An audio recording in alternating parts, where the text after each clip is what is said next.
malamig ang panahon, tsaka ko nilalagyan ng mahid na tubig yung pinapaligo ko sa kanya. Kasi kung hindi natin lalagyan ng mahid na tubig yung tubig na pinapaligo natin sa ating mga alaga, maaari silang magwala. Sa pagpapaligo natin sa ating mga alaga, dapat hindi natin sila magugulat kasi yan yung nagkokos kung bakit sila magwawala. At ang una kong binabasa ay ang kanyang katawan.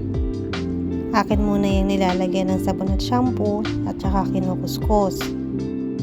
Pagkatapos kong sabunin ang kanyang katawan, ay unti-unti ko nang binabasa ang kanyang mukha at ulo.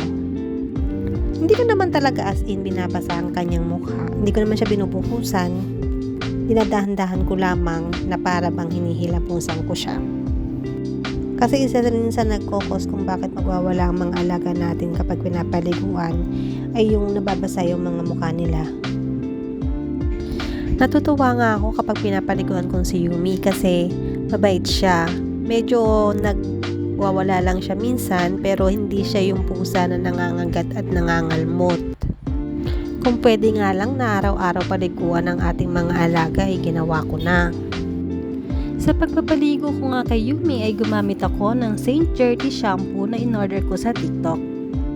Ginagamitan ko rin siya ng Madre Cacao na sabon para makaiwas sa mga pulgas at para na rin sa paglalagas ng kanyang mga balahibo.